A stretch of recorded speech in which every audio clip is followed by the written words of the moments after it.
Everybody, what's going on? Fabian for Liberty, fabianforliberty.com.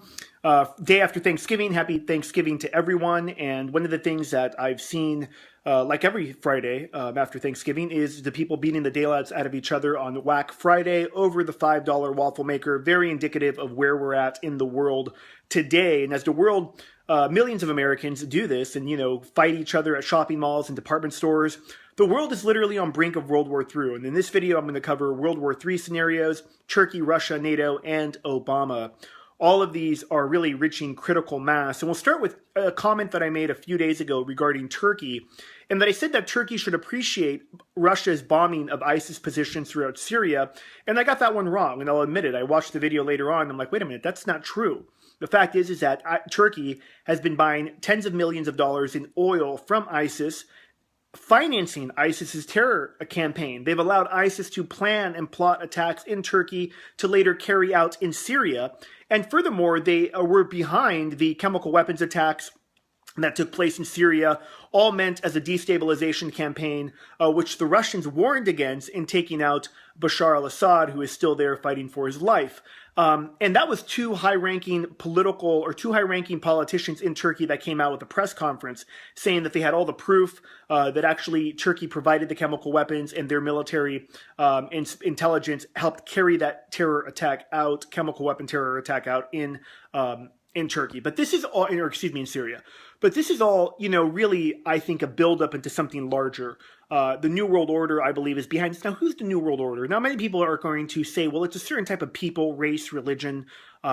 Actually, I think it's just a cabal of international banksters, multinational corporations that all profit from this. And World War III, I think, is important, which I believe is underway now. We're not in the full swing of things yet. I don't think we will be unless something really escalates here in the Middle East and in Syria. But it's needed for the global reset. The global reset is coming. It's the end of the current business cycle. And typically those center around major wars. And certainly you look at the Middle East today, after about 7 years of a destabilization campaign, or longer actually, after about 15 years of a destabilization campaign at the hands of the West, it is now ripe and spilling into other countries, now where Russia's involved, Europe's involved. And so what's happening here? Well, what's happening is that the U.S., the West, in my opinion, elements of the U.S. government, because Obama's just a front man. I mean, to think he's actually calling the shots here is just not dealing with reality. We know that Russia gave the United States its flight plans over Syria. So the U.S. knows what missions they're flying. Secondly, the F-16s that shot down this Russian jet were sold by the U.S. government to the Turks. The Turks are supposed to get permission from the U.S. to engage those jets against opposition or against enemies. Did they do that? Did they get approval from the U.S. to shoot down these Russian jets? This is all, ladies and gentlemen, I believe, the second wave of this destabilization campaign, which is trying to destabilize Russia. And I've told you ISIS will be used against Russia. That is clearly underway now, where even a rescue helicopter that the Russians sent out was later shot down by so-called Syrian rebels financed by the West using tow missiles that were given to them by the West. Now, boy, that sounds familiar. Kind of sounds like Afghanistan in the 80s against the Russians and the so-called Taliban, or the Taliban that the U.S. gave arms and weapons and finance to help defeat the Russians.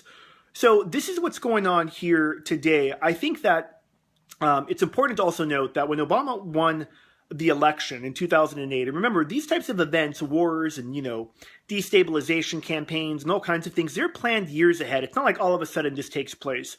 In fact, Putin's come out and said, look, he thinks that, there's sympathizers of terrorism are the ones who shot down the plane. He goes on to say that he thinks that this was a planned provocation. Actually, their foreign minister said that. And one has to wonder if they're correct. In fact, I would venture to say I think they are correct. When Obama won the White House, won the election for president of the United States in 2008, many don't know that his first call wasn't to England's prime minister or to Canada's prime minister or to the Mexican president. No. It was to Erdogan, whatever his name is, the prime minister of Turkey. That's the first person he called. And, I mean, that's just kind of weird. And of course, Turkey is a NATO ally. So if Russia were to go to war against Turkey, that would mean that all other countries involved in NATO would have to go to war.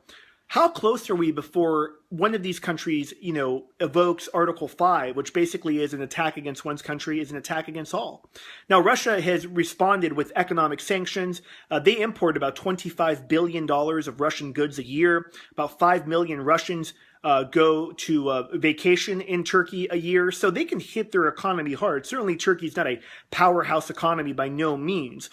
And, that's how typically these things take place. Is economic warfare, which ultimately leads to a hot war, which is what is potentially going to happen here. I think Putin, whether I like him or not, really doesn't matter, is brilliantly playing the chessboard against the West right now. The French president is now in the fold with Russia. We know the Germans are close to the Russians.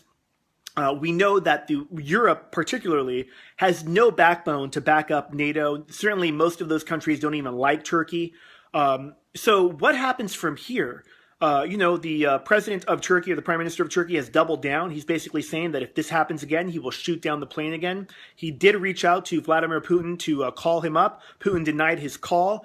Putin is in charge right now globally, ladies and gentlemen. And if he's able to really make a dent against ISIS, the world's going to look to him as the real new global power broker, if you will, because Obama is such a shill. He's like Fredo from The Godfather. So anyways, I'd love to hear your feedback on this. World War III is approaching. Well, we're certainly close to a potential flashpoint that can take place. And the flashpoint, these things can happen very quickly. And that certainly was the case on Tuesday when his jet was shot down, or on Monday, I believe it was.